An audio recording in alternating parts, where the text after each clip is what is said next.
Welcome, my brave souls, to a place where the shadows come to life and nightmares become reality. I am your guide through the darkest corners of the human psyche, and you've just stumbled upon Grim Chronicles, your portal to the most bone-chilling, spine-tingling horror stories from the deepest abyss of terror. But before we delve into the abyss, there's a small ritual to perform. You see, the only way to escape the clutches of darkness is by hitting that like button down below. It's your beacon of hope, your protection from the horrors that await. Now don't forget to subscribe and ring that bell too, so you never miss a single tale of dread. Are you ready to face your fears, my fellow thrill seekers? The shadows are lurking, and the stories are waiting. Brace yourselves, for your journey into the heart of darkness is about to begin. Now let's unlock the secrets of the night and explore the horrors that lie in wait. Stay tuned and never wander into the dark alone, for here at Grim Chronicles, fear is our faithful companion. Dare to join us.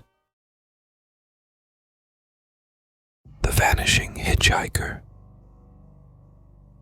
The night was dark and stormy, rain slashing against the windshield as I navigated the desolate back roads.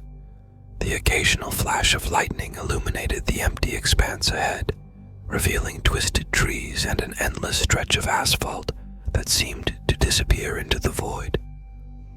I gripped the steering wheel, tension in my shoulders, as the wind howled against the car. My fuel gauge was dangerously low, and the gas station I had seen on the map seemed to be a distant memory.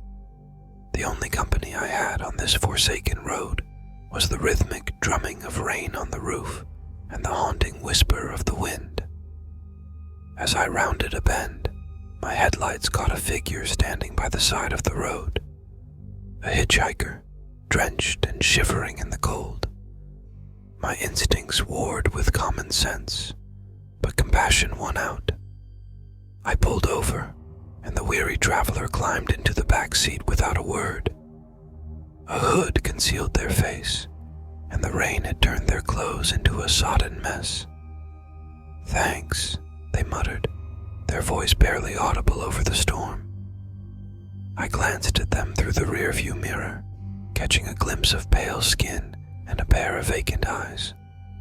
Something about their presence sent shivers down my spine, but I brushed it off as a product of the eerie atmosphere.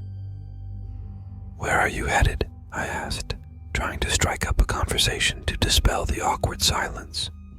No response.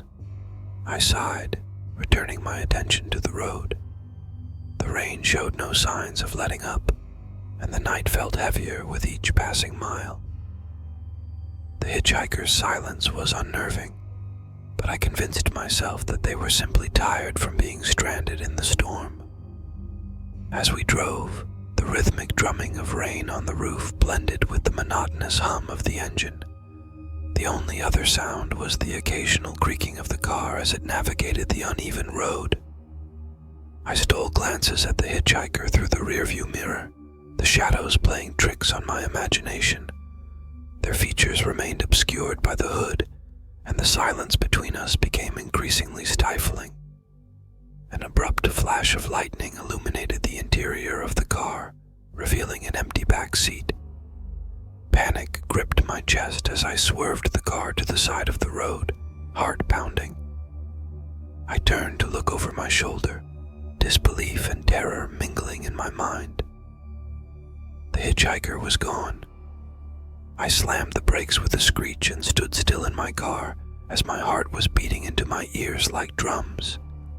Petrified, I gripped my steering wheel, not daring to look back to confirm the dread that swept my whole body as I tried to relay to myself that there was someone in my car, but now gone. But as I waited, the oppressive darkness outside seemed to close in. The rain intensified, transforming into a torrential downpour that hammered against the roof like 1,000 desperate whispers. I locked the car doors, my gaze darting from side to side, searching for any sign of the mysterious hitchhiker. The minutes stretched into an agonizing eternity, and my breath caught in my throat when a soft whisper reached my ears.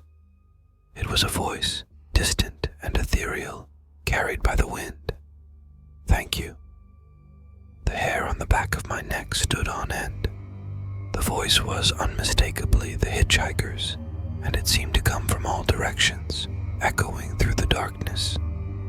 I clutched the steering wheel, my knuckles turning white. Then, a chill enveloped the car.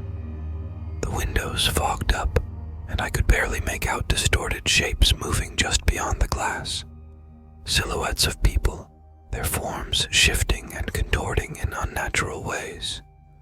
I squinted, heart pounding, as the figures coalesced into a haunting tableau of faces contorted in agony. The rain on the roof became a cacophony of anguished moans, and the hitchhiker's voice echoed louder, each repetition sending shivers down my spine. "Thank you. Thank you. Thank you." My breath hitched as the figures pressed against the fogged-up windows, their eyes hollow and accusing. I fumbled with the keys, desperately trying to start the car. The engine sputtered to life, headlights flickering in the oppressive darkness. With tires screeching on the wet pavement, I sped away from the haunting spectacle. The voices and faces faded into the distance, swallowed by the storm. The road stretched out ahead, empty and foreboding, as if it had witnessed countless other horrors. As I drove through the night, the rain gradually subsided, leaving behind a chilling silence. The gas station appeared on the horizon, its flickering neon lights a beacon of civilization in the desolate night. I pulled into the station, heart still racing, and stumbled out of the car. The attendant behind the counter eyed me curiously as I approached, soaked and disheveled. I hesitated before recounting the bizarre encounter, half expecting them to dismiss it as the product of exhaustion or an overactive imagination. To my surprise, the attendant's eyes widened with recognition. "You're not the first," they said, voice hushed. "This road has seen its share of strange happenings. The ghostly hitchhiker, they say, is a lost soul seeking solace, but those who pick them up are forever marked by the encounter." As I left the gas station, the first light of dawn breaking on the horizon, I couldn't shake the feeling of unseen eyes watching me. The road stretched out ahead, inviting yet laden with a history of spectral encounters. And somewhere in the echoes of the night, the haunting whisper of the hitchhiker lingered, a chilling reminder that some encounters leave indelible marks on the soul.